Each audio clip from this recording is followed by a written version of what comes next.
სიღარიბის განულება უმუშევრობის მაჩვენებელი 4%-ს ქვემოს და საშუალო ხელფასი 3500 ლარი. ეს არის პროგრამა მინიმუმი, რომელიც პრემიერ-მინისტრმა ეკონომიკურ გუნდს დაუსახა.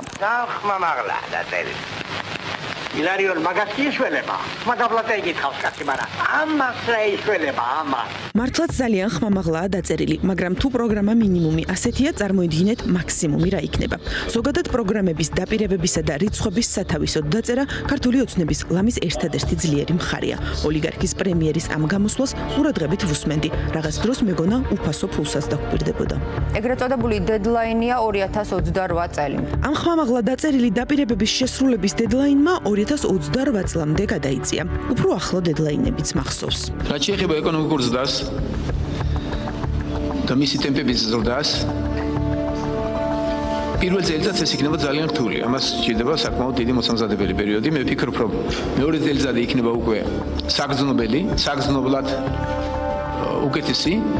მესამე იქნება ის, რომ მოსახლეობის დიდი ნაწილი ამას უკვე საკუთარ ჯიბესა და საკუთარ ოჯახებზე იგრძნობენ.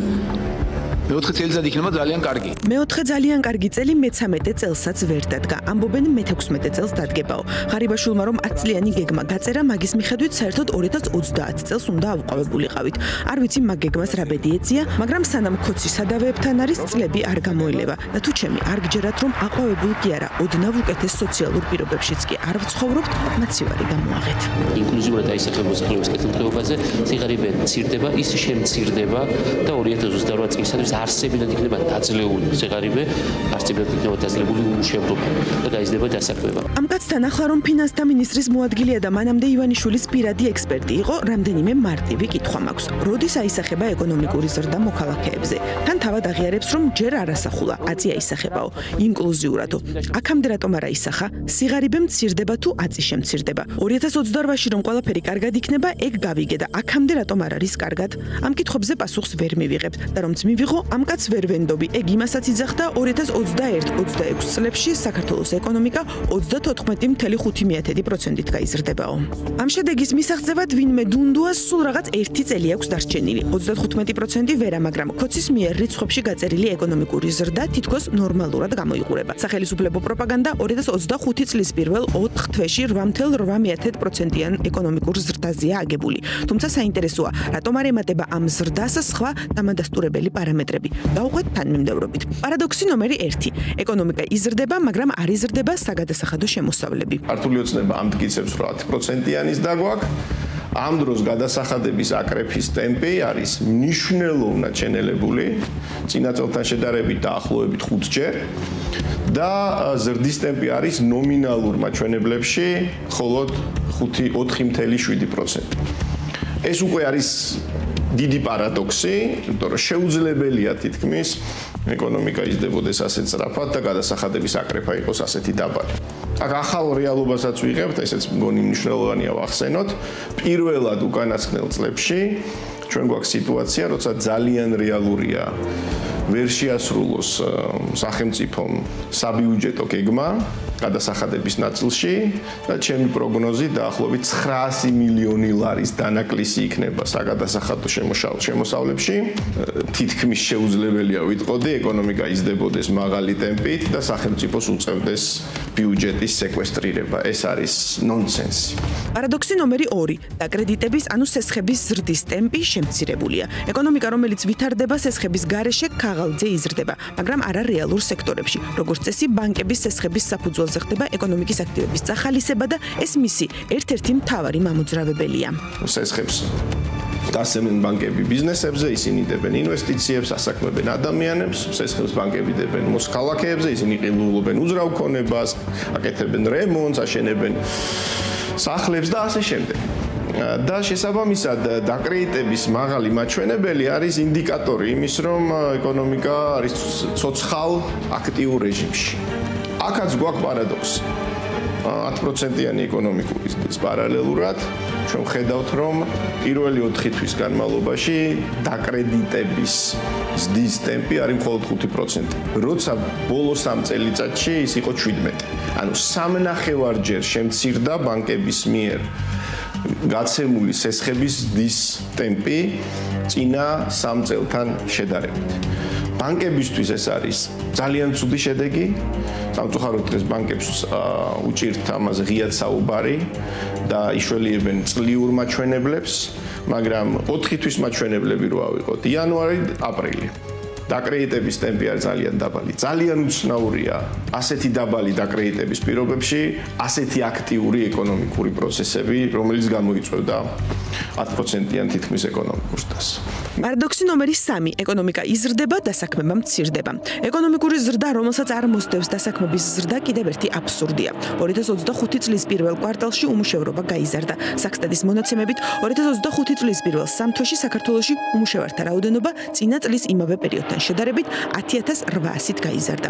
შესაბამისი პარამეტრების გარეშე სახულ ეკონომიკურ ზრდას სპეციალისტებმა ბოლო დროს გამოქვეყნებულ სტატისტიკაზე დაყრდნობით მოუძებნეს ახსნა. ირკვევა, რომ ეკონომიკური ზრდის თითქმის ნახევარი ერთ სექტორზე მოდის. ეს არის ინფორმაციული ტექნოლოგიები. 2025 წლის პირველ კვარტალში სექტორი 100%-ით გაიზარდა. დაკვირვება აჩვენებს, რომ ეკონომიკის ზრდის ძირითადი წყარო შეიძლება იყოს უცხოური IT კომპანიების ფორმალური ბრუნვები, რომლებიც არც მოქალაქეებს ასაქმებენ საქართველოში და არც გადასახადებს იხდიან. და გვაქვს მონაცემები ამის შესახებ, რომ 24 წელს სიტუაცია ამ კომპანიებისთვის ცოტათი გაუარესდა, მათ გაუშვეს თანამშრომლები, მათი სერვისის ექსპორტი შემცირდა და შესაბამისად ამ ყველაფრის გათვალისწინებით, მათ შორის ისიც, რომ რამოდენიმე დღის წინ IT ბინადრობაზე საქართველოს ოცნებამ დაჩქარებული წესით შეიტანა პაკეტი ცვლილებების საკანონმდებლო, რომ იქ განმარტებით ბარათში ხსნირს, რომ სიტუაცია არის გაუარესებული.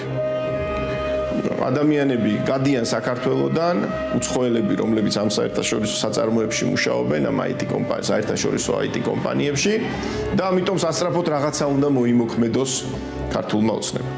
ამის პარალელურად სექტორის 100%-იანის და ასეთი მასშტაბის და არის საოცრება. და როდესაც საუბრობთ ეკონომიკაში საოცრებაზე, ხვდება ეჭვები. როგორ შეიძლება ეს სექტორი ასე სწრაფად გაზრდილიყო და აქ ჯერჯერობით არ არსებობს პასუხები. ერთი ვარიანტი არის, რომ თვითონ ეს საერთაშორისო საწარმოები ისე აგენერირებენ საქართველოში ბრუნვებს, რომ არც ქართველები არიან ამ კომპანიებში დასაქმებული და არც საქართველოში იქმნება ეს ღირებულება და შესაბამისად ფაქტიურად ქაღალდზე გვაქვს ეკონომიკური ზრდა, ოღონდ ამ ეკონომიკური ზრდის უკან რეალურად არც ქართველები იღებენ შემოსავალს, არც ქართული სახელმწიფო იღებს საბიუჯეტო ნაწილში გადასახადების სახის შემოსავალს და უბრალოდ ქართული ოცნება იყენებს ამას როგორც არგუმენტს, რომ საქართველოს ეკონომიკა დუხს. ქართული ოცნების კიდევ ერთი პროპაგანდისტული საზრდო სიღარიბის სტატისტიკა. ესეც ცხადია მანიპულირებული და არასწორი მეთოდოლოგიით დათვლილი. რიცხვები, რომლითაც ოლიგარქის ხელისუფლება აპელირებს, აბსოლუტური სიღარიბის მაჩვენებელს ასახავს. კრიტერიუმი, რომელიც მხოლოდ უკიდურესად ღარიბ ქვეყნებში გამოიყენება, რომელთა მოსახლეობაც შიმშილის ზღვარზე დგას. აბსოლუტურ სიღარიბეზე როცა არის საუბარია იმაზე, რომ ყოფნის თუ არა ადამიანს დღეში შემოსავალი, რომ მინიმალური კალორიები მიიღოს. ამ ინდიკატორს განვითარებადი ქვეყნებიც კი არ იყენებენ. ერთი მხრივ ქართული ოცნება ამტკიცებს, რომ ჩვენ ვეთამაშებით ვარსკვლავებს და მალე მაღალშემოსავლიანი ქვეყანა გავხდებით, მაგრამ სიღარიბის კრიტერიუმად იღებს აბსოლუტურ სიღარიბეს. აი ეს არის უკვე სერიოზული შეცდომაში შეყვანა მოსახლეობის. ეხლა რატომ აიღო ეს კრიტერიუმი? იმიტომ რომ არის მარტივად მანიპულირებადი. როგორ არის მანიპულირებადი? რამოდენიმე ხერხი ასაუბრებს. პირველი ეს კრიტერიუმი არის დაკავშირებული, როგორც თქვით, აი ამ რაღაცა კალორიების მიღებასთან, ყოველდღიურ საკვებთან და აქ ჯერ კიდევ გვაქვს ჩვენ ეს არქაული მონაცემი, ეს ეგრეთ წოდებული მინიმალური ზღვარი, ქვია თუ სწორად მახსოვს, საარსებო მინიმუმი, რომელიც 35-30 შევარდნაძის დროს მიღებული გამოთვლის მეთოდოლოგიით და ამასთან არის კავშირში ეს. და როდესაც ჩვენ საარსებო მინიმუმი გვესმის და რიცხვს ხედავთ, უბრალოდ შეურაცხყოფილები ვართ, მაგრამ უნდა კარგად ვიცოდეთ. ესეც სჭირდება სხვადასხვა რეჟიმს, ამ შემთხვევაში ქართულ ოცნებას, რომ მე გამოიყენოს ეს მონაცემები თავის სასარგებლოდ. ხო? და შესაბამისად, როდესაც აბსოლუტური სიღარიბის მაჩვენებელი მიმული არის საარსებო მინიმუმთან, უკვე ჩდება ეჭვები, ხო? მეორე, რატომ არის ეს კრიტერიუმი მარტივად манипуლირებად? იმიტომ რომ შესაძლებელი არის მცირე ფინანსებით, სახელმწიფო ფინანსებით ამ მაჩვენებლის манипуლირება. მაგალითად, რამოდენიმე წლის წინ ესეც წინა არჩევნების დროს დაჭირდა ქართულ ოცნებას საარსებო შემწეობის მიმღებთა ქულა არსებობს და როდესაც ამ ქულაზე დაბლა ხარ, მაშინ გეკუთვნის შემწეობა. ეს ქულის მაჩვენებელი აწიეს და უცბად უფრო მეტი ადამიანი გახდა მიეცა უფლება შემწეობის აღების და შესაბამისად დღეს უკვე 700,000 ადამიანი იღებს ამ შემწეობას და შესაბამისად 700,000 ადამიანი რო იღებს შემწეობას ამით შენ იმ აბსოლუტური სიღარიბის მაჩვენებელს ხელოვნურად ამცი. ამ სტატისტიკას ოცნება დასაქმების პროგრამებითაც ეხმარება, რომელშიც რეალურად არავინ არის დასაქმებული და უბრალოდ დამატებით მინიმალურ შემწეობას იღებენ. ბენეფიციარებად კი ითვლება ყველა, როგორც პროგრამაში მონაწილე, ისე მისი ოჯახის წევრები. ამ მაჩვენებლების საშუალებით ოცნება ხელოვნურად ამცირებს მაჩვენებლებს, რეალურად კი ადამიანების ცხოვრებაში არაფერი იცვლება. 700,000 ადამიანი საქართველოში არის ძალიან დაბალი, ჩემი აზრით, აბსოლუტურად არასაკმარისი შემწეობის მიმღები. ეს არის მოსახლეობის დაახლოებით 20% და ამ დროს ქართული ოცნება პროპაგანდისტული მიზნებისთვის გვეუბნება, რომ აბსოლუტურ სიღარიბეში ცხოვრობს მოსახლეობის 9%. რა ხდება რეალურად? მთელი განვითარებადი სამყარო სტატისტიკის გამოსათვლელად იყენებს ფარდობითი სიღარიბის კრიტერიუმს. ამას საქართველოში საქსტატიც ითვლის, თუმცა ვერც ერთ გამოცვლაში ვერ ნახავთ, რომ ოცნების რომელიმე მოლაპარაკე თავი ამ მონაცემებს იყენებს, რადგან საქსტატის მონაცემებითვე ეს მაჩვენებელი ვერ მცირდება და წლების განმავლობაში მონაცემებს შორის მხოლოდ 1%-იანი სხვაობაა. 2024 წელს ფარდობითი სიღარიბის მაჩვენებელი 18.9% იყო. წინა წლების მონაცემებიც დაახლოებით იგივენაირია, თუმცა პროპაგანდა ამ რიცხვებს არ გაჩვენებთ. 2023 წელს სიღარიბის მაჩვენებელი იყო 11.8%. ეს მონაცემი 2024 წელს შემცირდა 2.4%-ული პუნქტით და პირველად 90-იანი წლების შემდეგ დაფიქსირდა სიღარიბის ერთნიშნა მაჩვენებელიც. კიდევ ერთი პროპაგანდისტული თემა ზღაპრად მოყოლილი ინვესტიციებია. სინამდვილეში თავად ოცნებამაც კარგად იცის, რომ ეკონომიკური ზრდის მაჩვენებელი რეალური არ არის და არც სიღარიბე შემცირებულა ქვეყანაში.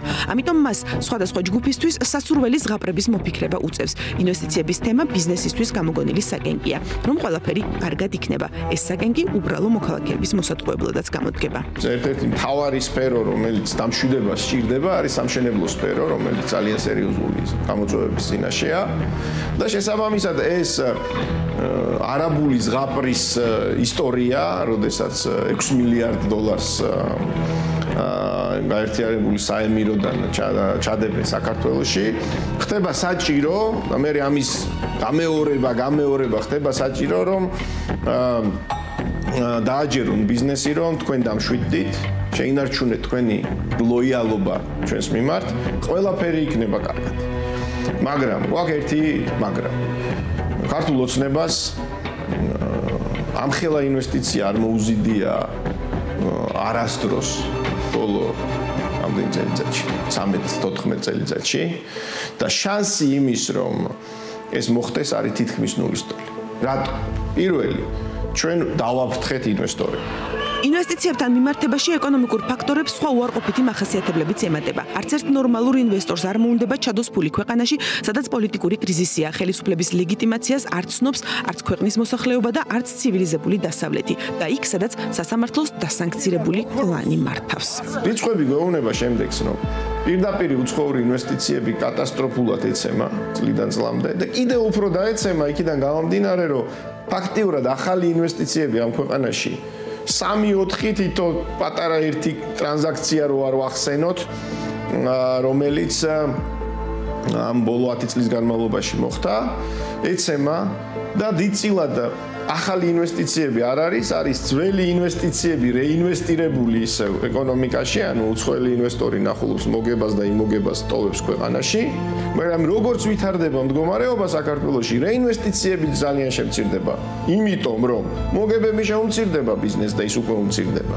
და სანდოობა საქართველოში თანხის დატოვების მცირდება, ამიტომ ბევრი მიფიქრებს გავიტან დივიდენდის სახით ამ ფულს, ჯობია საქართველოს დავტოვო. ოლიგარქის ხელისუფლების ეკონომიკური პროპაგანდა არჩევნების მოახლოებასთან ერთად კიდევ უფრო გააქტიურდება. კიდევ უფრო მეტი მონდომებით ეცდებიან დააჯერონ ადამიანებს, რომ მათი ცარიელი მაცივარი სავსეა. და როცა პროპაგანდის ეკონომიკა არ ემთხვევა ცხოვრების ეკონომიკას, ეს უკვე არა ზრდა, არამედ პოლიტიკური ინჟინერია, სადაც სტატისტიკა ხალხის რეალურ ყოფას კი არა, ხელისუფლების საჭიროებას ასახავს. შეიძლება ქაღალდზე ყველაფერი მშვენივრადაა, მაგრამ რეალობაში სულ უფრო მეტი ადამიანი ხვდება, რომ ეს ქაღალდზე დაწერილი ზრდა მათზე არ აისახება. და სანამ მანიპულირებული რიცხვებით გვაბრუებენ, რეალობის შემოწმების საუკეთესო საშუალება მაცივრის გარის გამოღებაა.